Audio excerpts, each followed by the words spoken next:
بسم الله الرحمن الرحیم. السلام علیکم ورحمت الله وبرکاته. د دې چینل ویډیوز څنګه چې ما تاسو ته مخکې ذکر کړی دی چې یعنی بوش په تیاری کې یا د انټرویوز په د پاره په تیاری کې تاسو له مدد درکولی شي. کوم کسان چې په سیفټي کې کار کوي د فیلډ په فیلډ کې ولا مدد ورکولی شي، او د نه علاوه ذاتی طور باندې په کورونو کې په کلو کې مطلب لکه ځان ساتنې باره کې اهم معلومات پدې کې دي.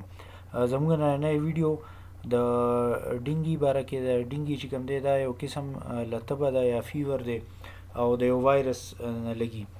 همیشه یاد ساتي چې کومې بیماریانې د وایرس نه لګي نو د هغې څه خاص علاج نه وي. مطلب لکه اوس تاسو زکام فلو والی دا د وایرس نه لګي، دې څه علاج نشته. کرونا کووډ 19 د وایرس نه باندې دې څه علاج نه، چې کوم د بکټیریا نه لګي نو د هغې څه نه څه علاج لا بیا هم راځي. او دا ډینګي وایرس چې کوم دی انسان ته لګي څنګه، دا یو خاص قسم ماشی دی، داسې سپین سپین غوندې کې لاینونه یې پی باندې، نو د هغې ماشي د چیچلو نه کېږي. چې یو سړي ته ډینګي وي، دا ماشي راشي د ډینګي مریض وچیچي نو هغه وینه چې کوم دی ماشي ته ترانسفر شي، او دغه ماشي چې کوم دی بیا نور خلک چې کله چیچي نو هغې نه چې کوم دی نو دا تبه خورېږي. د دې ډینګي تبې چې کوم دی عام چې کوم سیمټمز دي یا ساین سیمټمز دي چې یاره موږ ته اوس څنګه پته لګي چې چاته ډینګي شوې ده، نو عام ساین سیمټمز خو دي هم د تبې او زکام، د تیز زکام او فلو پرنګي دي. خو دا څه کوي د دې ډینګي کې داسې کار کېږي چې په دې وینه کې اجزا دي ته پلیټلیټس وایي، نو دغه پلیټلیټس ختموي. وینه کې دوه درې مین اجزا دي: ریډ بلډ سیل، سره وینه، وایټ بلډ سیل، سپینه وینه او پلیټلیټس. د پلیټلیټس کار دا وي چې کله سزي کې زخم راشي نو دا د وینه غوچوي، لکه دا زخم ورولي. د ډینګي مرض سره داسې کار کېږي چې په دې وینه کې پلیټلیټس ډېر کم شي، یعنې وینه چې کوم دی وچېږي نه، که په کوم ځای کې زخم راشي. او که دا بیماري ډېره زیاته شي نو د جسم نه چې کوم دی په خپله مختلفو ځایونو کې وینه روانېدل شروع شي، غاښونو نه وینه ځي او په دې کولمو کې دننه چې کوم دی وینه ځي. او چې دا ډېر زیات شي نو مطلب یې لکه دې نه د سړي مرګ هم واقع کېدی شي.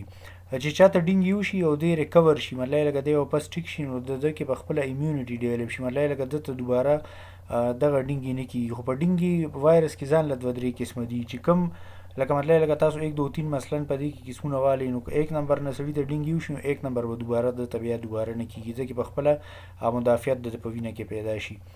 خو که مطلب لکه بل قسمه ډینګي د ته ولګي نو هغه ډینګي بیا چې کوم دی ډېره زیاته خطرناکه کېدی شي. دا چې کم دغه نه ډینګي چې کم ماشي نه خورېږي نو دا په وړو وړو د اوبو وړو وړو ډنډو کې چې کوم دی دا ماشي زیاتېدی شي. مطلب په یو ځای کې باران وشو، لږې غوندې اوبه ولاړې دي، نو په هغې کې دا ماشي چې کوم دی ګای واچوي او هغې نه چې کوم دی بیا نور ماشي بریډ کېدی شي. د سیګانو شاته ډرین نه چې کومې اوبه ځي، که دا تاسو مطلب یو ځای کې جمع شوي نو په دې کې دا ماشي کېدی شي. دا رنګ په بالټي کې چېرته اوبه پرتې دي یا اکثر زاړه ټیرونه چې د کورونو کې پراته دي کې د باران اوبه جمع شي، نو په دې کې دغه ماشي چې کوم دی زیاتېدی شي او دا خورېدی شي. بله خبره دا ده چې همیشه د باران سیزن چې کله تیر شي، لکه چې کله باراني موسم تیر شي نه پس د ډینګي ماشي ډېر زیاتېږي. دا ډینګي دا ماشي چې کوم دی ټوله ورځ 24 غنټې خلک چیچي، خو زیات وخت چې کوم دی د سهار 6 نه 8 پورې او د مازدیګر د انور پریواته کې 4 نه واله 6 بجو پورې چې کوم دی دا ماشي ډېر چې کوم دی خلک چیچي. او یو بله فینامنا ګلوبل وارمنګ، نن سبا تاسو اورېدلي چې دنیا ټمپریچر زیاتېږي. پخوا به یخې علاقې ډېرې وي، اوس یخې علاقې ورو ورو ګرمېږي، نو دې ګرمایش په وجه باندې څه چل کېږي چې د دې ماشو سپریډ ډېر زیات شو. مطلب لکه کومې علاقې چې ورو ورو ګرمېږي نو هلته کې هم د ډینګي نوي آفات راځي. پخوا په یخو علاقو کې ډینګي نه وه، اوس چې چونکې هغه علاقې ګرمېږي نو په ټولو ځایونو کې ډینګي خورېدو والا ده. د دې علاج څه دی؟ اوس به د دې سلوشن طرف ته راشو، د دې مسلو حل طرف ته. په یو ځای کې هم خپل کار ځایونه او د کور ځایونه، کور کې مختلف ځایونه ګورئ چېرته چې اوبه ډنډه کېدی شي. اوبه ډنډه کېدو ته مه پرېږدئ. که دا د 7 ورځو نه زیاتې په یو ځای کې پاتې شي نو په 7 ورځو کې چې کوم دی د ماشو چې کوم دی هغو نه بچي راوځي، نو 7 ورځو نه خو زیاتې بیخي چېرته کې اوبه ډنډه کېدو ته مه پرېږدئ، اوبه صفا کوئ. د دې خپل سپری هم راځي او حکومتي سطح باندې اکثر غټې کمپنیانې چې کوم دی د فوګینګ یو ماشین راځي، داسې په لوګي کې چې کوم دی سپری کوي، نو هغه سپری هم کولی شئ.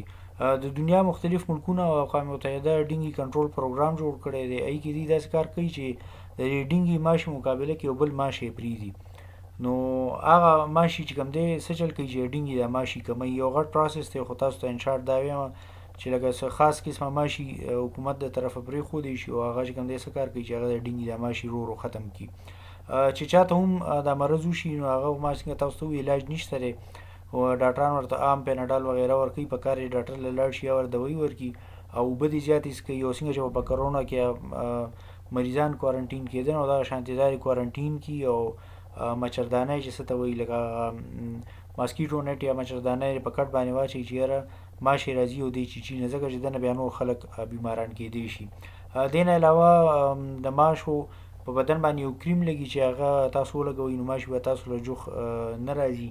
همیشه کپړې چې کوم دی فول سلیوز اچوئ، لنډ نستوڼي ما اچوئ، داسې کپړې ما اچوئ چې پای کې بدن ښکاري. دې نه علاوه خاص اګربتی غوندې هم راځي چې هغه تاسو کورونو کې اګربتو په رنګ ولګوئ نو دا ماشي وژني یا ریپل کوي یا روکوي. د مختلفو ملکونو منیسټري آف هیلث یا ډینګي یا د ملیریا کنټرول پروګرامز والا چې دی راځي او کوم کې چې اوبه ډنډوي نو هغې خپل ټیسټونه کوي او که په هغې کې د ډینګي ماشي لار وایي نو هغه چې کوم دی تاسو ته ووایي چې یاره په دې کې ډینګي ماشی دی او هلته کې چې کوم دی مطلب دوایي موایي اچوي. خو څنګه چې د اسلام افاقي اصول دي چې یاره صفایي نصف ایمان دی، تاسو چې څومره د خپل کور او د کار د ځای صفای خیال ساتئ نو دونه به د ماشو بریډینګ یا د پیدایش کمی او دونه به کوم دی خلکو ته خطره کمی. کومو علاقو کې چې تاسو کار کوئ او که مثلا هلته ډینګي وبا راشي نو په انډکشن ټریننګ او ټول باکس ټاک کې تاسو خپل ورکران د دې نه انفارم کوئ چې دا خطرې دي، د دې متعلق ساينس پوسټر وغیره په سایټ باندې ولګوئ. د دې باره کې نور معلومات د ایچ سی یو کې د اوشا په ویب سایټس باندې دي. دې نه علاوه ان ایچ اس د یو کې ویب سایټ دی، په هغې باندې او د امریکې او سنټر فار ډیزیز کنټرول داسې سی ډي سی سنټر فار ډیزیز کنټرول د هغې په ویب سایټ باندې دي. د سیفټي باره کې ځان ساتنې باره کې که تاسو نور ویډیوز کتل غواړئ نو په دې چینل نور ویډیوز اویلیبل دي، هغه وګورئ. دا چینل سبسکرایب کړئ، لایک شیر یې کړئ. که څه نوي ویډیو کتل غواړئ هغې باره کې کمنټ وکړئ. الله پاک اصلي حفاظت کولو والا دی، الله زموږ د ټولو حفاظت وکړي. د لوی الله په امان.